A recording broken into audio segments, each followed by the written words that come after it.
तेज बोल लो कि आज राजनीति पहले जो लोग राजनीति करते थे, अब भी करते हैं कुछ लोग, लेकिन ज्यादातर लोग जो है ना राजनीति को बिजनेस बना। और मैं सच से बता रहा हूं आपको, मेरा वजन 10 किलो घट गया। और वो क्यों? कि जब टाइम तो होता है, रात को 3 बजे से पहले सोते नहीं हैं, तो आपके डिबेट, आपके सर्वे, इनको देखते। आपको आज कष्ट इसलिए दिया कि कई मतलब अंदर भर भर के वो इतना ऊपर आ गया है कि वो, क्योंकि आपके सिवाय वो निकाला नहीं जा सकता।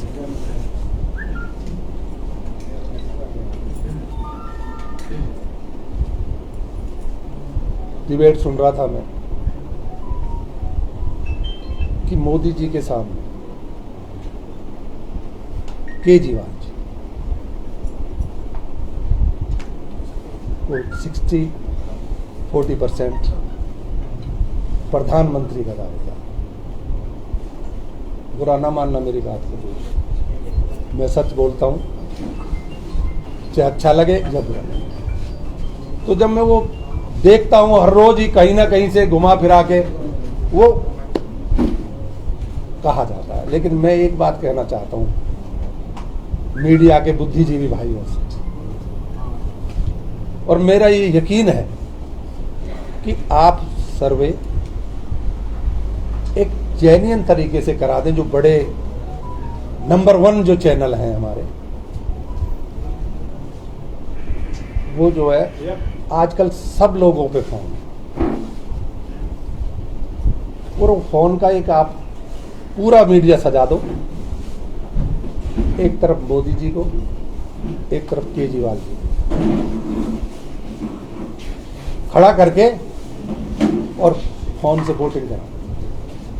लेकिन जेन्युइन एक्चुअल, मैं गारंटी देता हूं अगर 2% भी आ गई ना केजरीवाल के, तो राजनीति समझ आती। कभी राजनीति दुख कब होता है?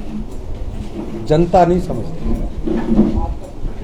क्योंकि हम इतने समझदार नहीं है लोग, लेकिन बुद्धिजीवी मीडिया वाले लोग नहीं समझते, और वो इस बात का क्वेश्चन नहीं करते कि ये ठीक नहीं है। हमें पता नहीं है, हम बता रहे हैं, आप बता रहे हो, लेकिन जब दूसरा आदमी पार्टी का कोई नेता कहता है तो उस टाइम तो आपको बोलना चाहिए यार ये बात तो जम नहीं रही। अन्ना जी का आंदोलन शुरू हुआ, किस तरह से वो मैनेज किया गया, क्या क्या वादे किए गए, क्या एक भी उस वादे में से पूरा है जो अन्ना जी ने कराए थे? दिल्ली में सरकार में जो मुद्दे थे वो बहुत अच्छे थे, वो जरूरत थी, लोगों को चाहिए था, चाहे स्कूल हो, चाहे कॉलेज हो, चाहे रोटी रोजी का सवाल हो, हॉस्पिटल, ये जरूरत की चीजें थी। लोगों ने सोची एक सच्चा आदमी तुम्हारे सामने है, और ये चीज अगर हमें मिल जाएगी तो एक अच्छा जीवन जीने का मिल जाएगा। लेकिन क्या मीडिया के सामने है? एक्चुअल अगर पोजीशन देखी जाए तो दिल्ली में कोई बदलाव है? कोई बदलाव। अगर आप सर्वे करो सही तरीके से, ईमानदारी से, तो जो पहले हो चुका है ना काम, उसका 25% भी नहीं जाए। जो मैं किसी की तारीफ नहीं कर रहा, मैं किसी की बुराई नहीं कर रहा, मुझे किसी से कोई लेना देना नहीं है, लेकिन जब कोई बात चुभती है ना, तो आपके जरिए ही तो उसको निकाल के कहा जा सकता है। किसको कहेगा?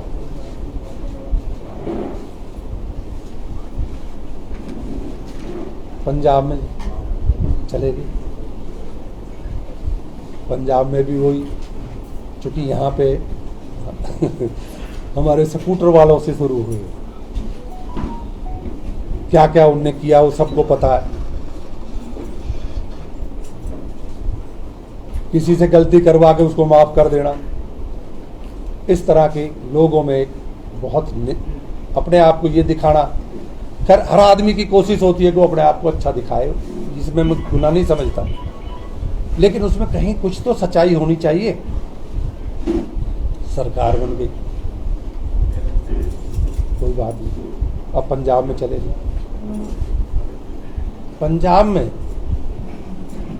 उन्होंने गांधी जी का फोटो हटा, हमारे बाबा साहब अम्बेडकर का फोटो लगाया, भगत सिंह का लगाया, गांधी जी को पोस्टर से, सरकार के पोस्टर से हटा, किसी ने सवाल नहीं किया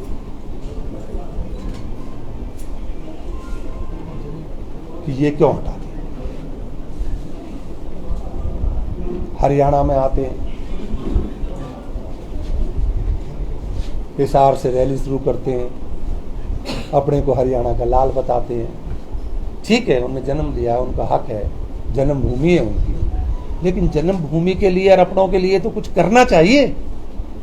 हम तो 400 500 किलोमीटर जाके काम करते हैं, वो हरियाणा के लिए 2 जगह का मुख्यमंत्री है। मीडिया के भाई ने कोई सवाल किया हिसार में कि मुख्यमंत्री जी दिल्ली और पंजाब के 2 मुख्यमंत्री हैं, तो पंजाब के मुख्यमंत्री कहते हैं कि हरियाणा हमारा छोटा है। जब केजरीवाल जी से पूछा जाता है कि जी पानी का हमारे का क्या हुआ, हमारी नहर का क्या हुआ, SRL का क्या हुआ, तो वो कहते कि देखो भाई, पानी तो पंजाब के पास भी नहीं, पानी हरियाणा के पास भी नहीं है, लेकिन अगर प्रधानमंत्री जी मुझे चाय पे बुला लें तो मैं उनको बता दूंगा कि पानी कैसे है। सवाल हरियाणा का था। किसी मीडिया वाले भाई ने ये नहीं कहा कि तू वर्जन क्या है, मकसद क्या है, सवाल क्या है, तू सवाल क्या दे रहा है। तुम एक तरफ हमें छोटा भाई बताते हो, हम बढ़ा हुआ पानी नहीं, जब प्रधानमंत्री बढ़ाएंगे, जब बढ़ा देंगे, जब पानी बढ़ेगा, जब की बात अलग होगी। हमारा जो कोर्ट से सिद्ध अधिकार है, जो देश प्रदेश का बंटवारा हुआ तब का जो हमारा पानी है, वो चाहिए हमें। और उसको तुम पंजाब में अब मुख्यमंत्री हो, तुम उसको दे सकते हो। ये कहना कहाँ का उचित है कि जो प्रधानमंत्री से कहेंगे और जब वो वहां पानी बढ़ाएंगे तब पानी देने का जब भी नहीं कहा, है ही नहीं किसी मीडिया में। जनता तो अगर सवाल कर भी ले तो लिखना तो आपने, अच्छा लिखे, बुरा लिखे, ना लिखे, वो हरियाणा में राजनीति। क्या मैं आपके माध्यम से उनसे पूछता हूं कि गुजरात में वो गांधी जी की फोटो हटाएंगे, बाबा अम्बेडकर साहब की फोटो लगाएंगे? नहीं लगाएंगे,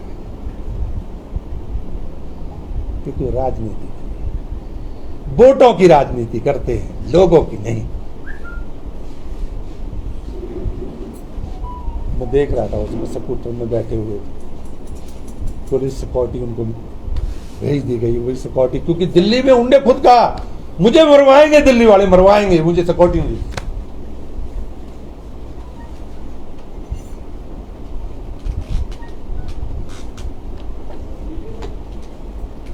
अब गुजरात में सिक्योरिटी दी है तो कह रहे हमें नहीं चाहिए, हमें नहीं चाहिए।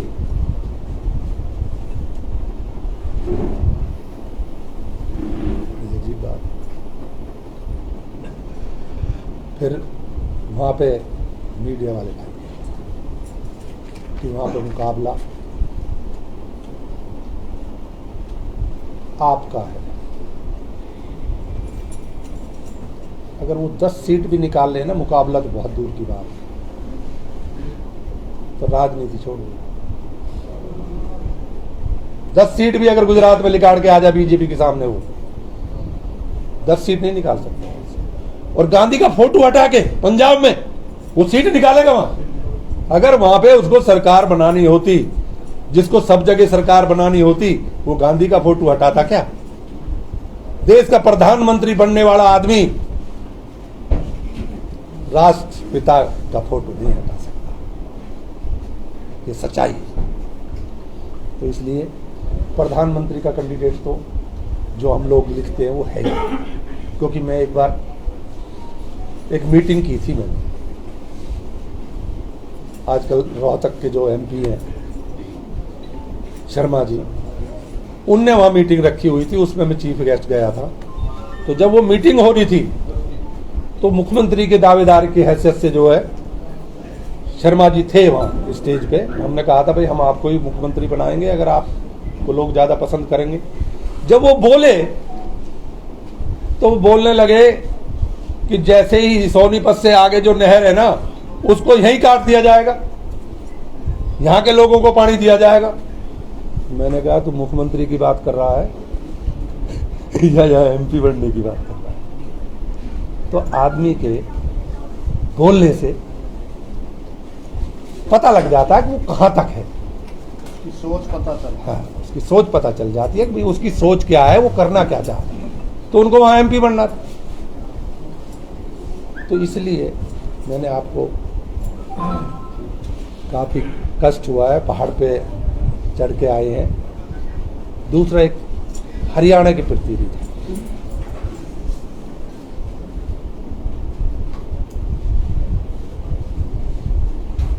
अभी पता नहीं किसने मुझे कार में भड़क पड़ी, क्योंकि मैं सीपी साहब की और डीसी साहब की और जो भी पीछे के आदेश हैं मैं उनका आभारी हूं इस इलाके का कि यहाँ पे कोलिशन डीसी साहब ने उन्होंने जब से वो डीएसपी दब के उनका हो गया एक्सीडेंट, तब से जो है इतनी सख्ती है यहाँ पे कि परिंदा पर नहीं मार सकता। मेरी गाड़ी की एक प्लेट जो है ना वो गिर गई, वो गाड़ी उठा के बंद कर दी। लेकिन परसों चौथ में मैं किसी की सुन रहा था कि आप वाले वहां पे धरना देंगे। किस बात का? क्योंकि यहाँ पे गुंडागर्दी हो रही है, यहाँ पे गाड़ी ओवरलोड चल रही है, यहाँ पे पॉल्यूशन हो रहा है, यहाँ पे पता नहीं क्या क्या हो रहा है। जबकि पूरे हिंदुस्तान में मैं आभारी हूं उनका डीसीएसपी का कि जो उनने इतनी यहां पे कर रखी है, वो पात्र हैं इस बधाई के। और फिर भी ये लोग कह रहे हैं हम वो धरना देंगे। झगड़ा उनका आपस का कोई होगा, पार्टी के किसी लोगों को होगा, लेकिन जहां पे परिंदा पर नहीं मार रहा वहां पे लोग परेशान है। इस वजह से अब वहां पे जो कानून कहता है उससे काम चल रहा है, पूरा इलाका परेशान है। और फिर भी एक आप पार्टी का आदमी ये कहता है कि हम धरना देंगे कि यहाँ पे काम ठीक नहीं है। राजा जी, नगर निगम चुनाव आने वाले फरीदाबाद में, क्या चुनावी स्टैंड तो नहीं है? भाई कौन सा? मैं अपने धरने की, तूने सुना नहीं मेरी बात को? आपने बात ही नहीं सुनी यार। सवाल कर लेना भाई। मैं एक सारे देश में एक ऐसा आदमी सेवक है जो प्रेस की हर बात सुन के उसका उचित जवाब है। तो वो जो है यहाँ की राजनीति होगी, वो किस लिए वो करना चाहता है, उसकी क्या राजनीति है वो मुझे नहीं पता। लेकिन दिल्ली के अंदर सरिता विहार कालका जी के पास जो स्टेशन है उस पर ट्रेन से माल आ रहा है। ट्रेन से 5000 टन एक ट्रेन में आता। अगर 3 ट्रेन आए तो 15 लाख रुपए का रोज का घाटा ग्रीन टैक्स का है। और वो यहां पे कहते हैं कि यहां पे ठीक नहीं चल रहा। मैं आपको फोटो दिखाऊंगा उसके, माइनिंग के, दिल्ली की जो बेसमेंट के नाम पे खुदती है, ठीक है, वो सारा माल बिकता है। तो जो आदमी कहते हैं ना, एक बार किसी ने मुझे सुनाया था कि गांधी जी किसी गांव में चले गए, तो एक बूढ़ी माँ थी, वो कहने लगी गांधी जी ये बच्चा गुड़ बहुत खाता है। गांधी जी कहने लगे कि माई जब दोबारा आएंगे तब बताएंगे, फिर मैं इससे कहूँ। तो चले गए, फिर कभी मौका मिला फिर आ गए। तो कहने लगे गांधी जी आपने बताया नहीं। तो मैंने कहने लगे भाई बच्चे गुड़ नहीं खाया करते, इससे दांत खराब हो जाते हैं। तो बूढ़ी माँ बोली कि ये बात तो तुम उसी दिन बता देते, इतना टाइम क्यों लगा दिया? कि माई मैंने पहले गुड़ खाना छोड़ा है, मैंने छोड़ा है, अब मैंने इसे कहा कि गुड़ खाना नहीं चाहिए। तो जो लोग सराय आम गलत कर रहे हैं, वो जो है सही को गलत बता रहे हैं, तो इसलिए दर्द है।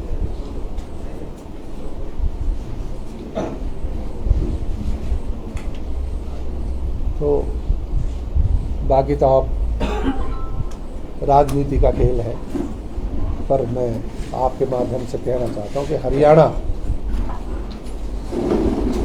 उस बहकाए में आने वाला नहीं है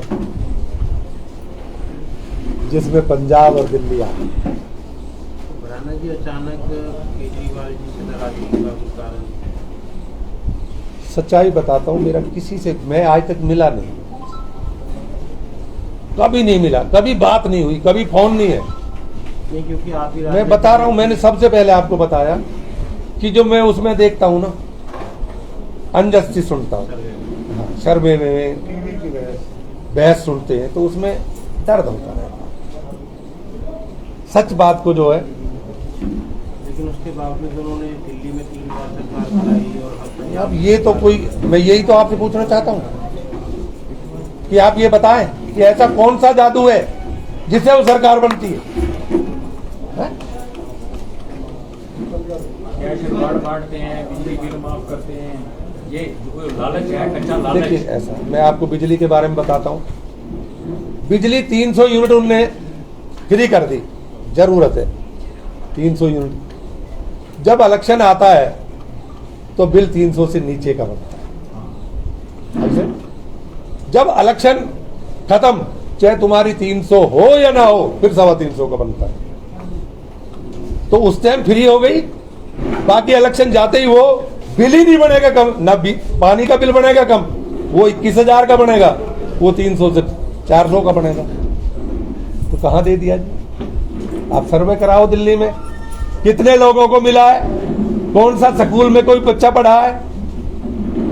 तो वही तो मैं कह रहा हूं कि स्कूल की राजनीति खेलते हैं सर। हाँ जी, पूरे स्कूल की राजनीति खेलते हैं, हॉस्पिटल की राजनीति। मैं कहता हूं आप सब भाई बैठे हुए हैं, मैं चलता हूं, आप उनसे बात करो और मुझे दिखा दे वो कोई 2-4 स्कूल के सिवा हॉस्पिटल की छत गिर रही है, एम्बुलेंस पे गिर रही है, और वो कहते हैं जी हमने बड़ा साधन कर दिया। फिर अपनी घरवाली का इलाज वो दिल्ली सरकार की उसमें क्यों नहीं कराते हॉस्पिटल में? उसको तो अपोलो ले आते हैं,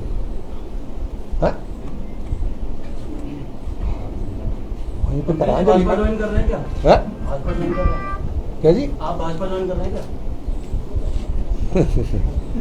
मैं ये ज्वाइन तो मैं बहुत दिन पहले कर चुका, 5 महीने पहले बसपा में हूँ, बसपा में हूँ। भाजपा तो नहीं ज्वाइन कर रहे? नहीं, मैं बता रहा हूँ ना आपको। और मैं यहाँ की जिम्मेवारी भी हरियाणा की मेरी लगी है, तो मेरा तो बसपा से तो कम नहीं जा सकता, क्योंकि एक जिम्मेवारी दी है किसी ने, तो मुझे जिम्मेवारी छोड़ के जाने का कोई शौक नहीं। मंत्री जी, आपका ये कहना है कि मोदी के सामने केजरीवाल कहीं टिकते नहीं? कहीं नहीं, ठीक है, कहीं नहीं। आज की राजनीति में आप मोदी के सामने विपक्ष का किस नेता को मानते हो जो उसके सामने? देखिए, मैं इतना बड़ा नेता नहीं हूँ जी कि जो मैं ये बता दूं कि मोदी के सामने कौन सा नेता है, लेकिन मुझे इतना पता कि केजरीवाल नहीं है। सर सॉल्यूशन नहीं मिलता, हर कोई कहता है कि ये नहीं टिक सकता, ये नहीं टिक सकता, तो कौन कार्य करेगा? मोदी से भी कई लोग खुश नहीं है। हरियाणा में बात करें तो आप हरियाणा का हाल देख सकते हैं, 4 दिन बारिश थी, गड्ढे हो गए, पानी भर गया, लोगों के घर से बिजली गुल रही 42-42 घंटे। और बात करें पानी की तो नलों पे पानी नहीं था, रोज प्रदर्शन चल रहा है। तो फिर सर कहाँ पे कौन सोल्यूशन लेकर कौन आएगा? देखिए, मैं जिस बात का मैंने बात की है, मैं उसका जवाब आपको देता हूँ जी। कि कोई भी व्यक्ति जो बोलता है, जब वोट मांगने आता है, वादे करता है, जी और जिसने जो वादे किए हुए हैं लोगों की नहीं सुनता है, तो मीडिया इतना कष्ट करे कि उसको करवाए। सर आपने लोगों नहीं, को मीडिया देखो दिखाना, कर्मियों पर आप- देखो मेरी बात सुनो, हो रही है। मेरी बात का बुरा मत मानना। जी। मैंने कह दिया सरकारें बनाते आप हो, बिगाड़ते आप। पाली का मसला जिसे बनाना है तुम बनाओगे, जिसे बिगाड़ना है वो।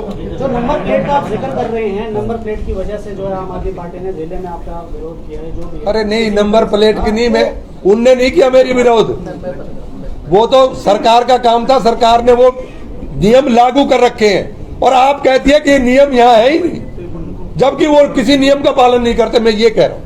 मंत्री जी आप फैजाबाद में रहते हैं, लेकिन फैजाबाद की राजनीति को किस नजर से देखते हैं?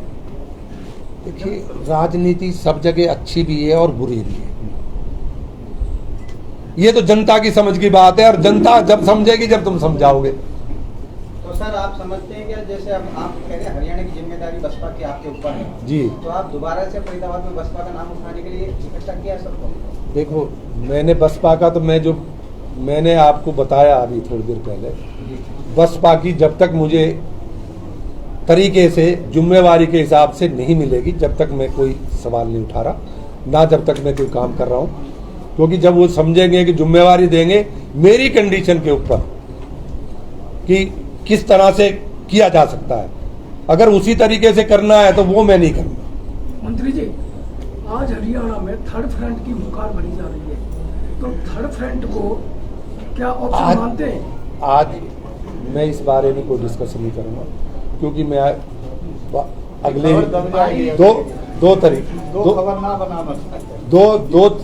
दो तारीख को मैं सारा सिस्टम बताऊंगा।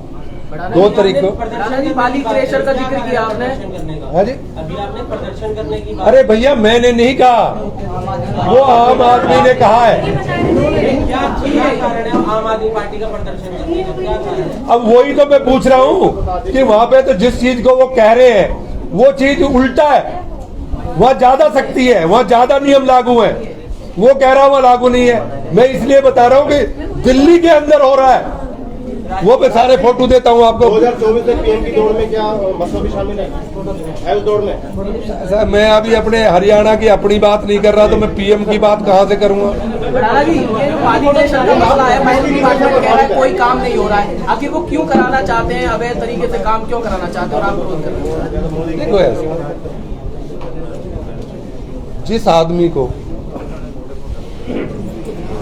हमारे में कहते हैं ना कई गाय हरा हो जाती है, हरा, वो घर पे चाहे उसे कितना भी खाने को मिल जाए लेकिन वो खेत जरूर खाएगी। तो जहाँ पे जो आदतें पड़ जाती हैं उसके बगैर वो काम नहीं कर पाते। अब वो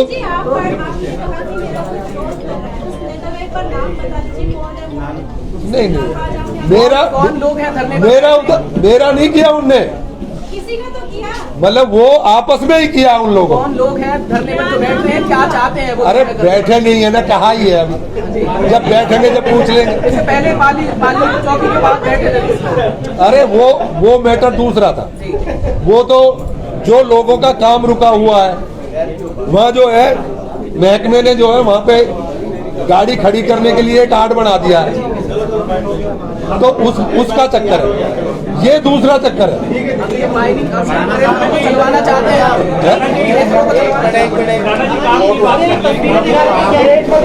एक बोल लो भाई। भाई साहब वापस आओ मुद्दे पे। ये दिल्ली का स्टेशन का फोटो है। सामने दिखा दिए, सामने दिखा दिए। आपने ऐसे पकड़ के सर, ऐसे पकड़ के आप अपने हाथ से कैमरे में आएगी ना, आपने हाथ से आपको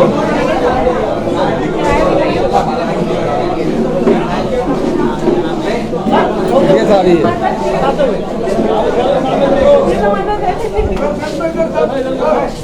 दिल्ली की ट्रेन वाली जो आप बता रहे थे, ये जगह का नाम बता दोगे? मैं आप तस्वीरों के माध्यम से क्या बताना चाह रहे हैं? मैं ये बताना चाह रहा हूँ कि जो पॉल्यूशन का इतना बड़ा वहाँ पे रेवेन्यू का लॉस हो रहा है, ग्रीन टैक्स का, और लोग जो बहुत लोग हैं उनको जो है ना काम खराब हो रहा है, क्योंकि उनको अंदर नहीं बढ़ने दिया जाता और रेल बढ़ जाती है बिगर टैक्स दिए।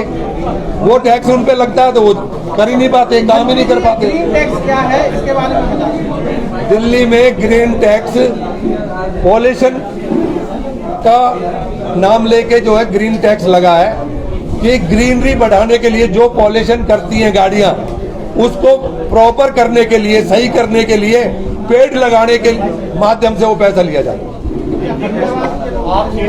वो कहीं दुनिया का कोई घुसो दिल्ली में सबसे लेके जाए उसमें से टैक्स लेते हैं। 3200 रुपया एक गाड़ी की टैक्स टैक्स। लेके जाता है उससे टैक्स। वो ग्रीन टैक्स है, ठीक है, लेकिन वो तो वहाँ उल्टा चोरी हो रहा है और पॉल्यूशन। तो आप देख रहे थे, ये हैं करतार सिंह भड़ाना, पूर्व मंत्री हैं और कद्दावर नेता हैं हरियाणा के। आपको बता दें कई बार विधायक के चुनाव लड़ चुके हैं, लोकसभा का चुनाव लड़ चुके हैं। केजरीवाल सरकार पर, आम आदमी पार्टी पर, खासकर बीजेपी पर सभी पर आरोप लगा रही हैं, बड़े बड़े खुलासे कर रही हैं। ये है कि हाँ, फैदाबाद की राजनीति को भी थोड़ा बताने से बच रही हैं, लेकिन आने वाले टाइम में ये आपको बता दूं कई सारे मुद्दे हैं। आप देख रहे तमाम जितने भी आप साथी हमारे साथ देख रहे हैं, ये है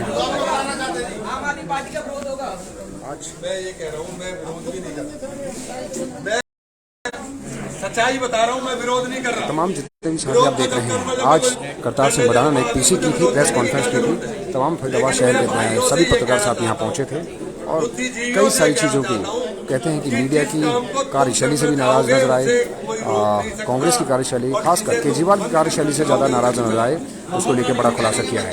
आप देख रहे थे सिटी न्यूज़ में।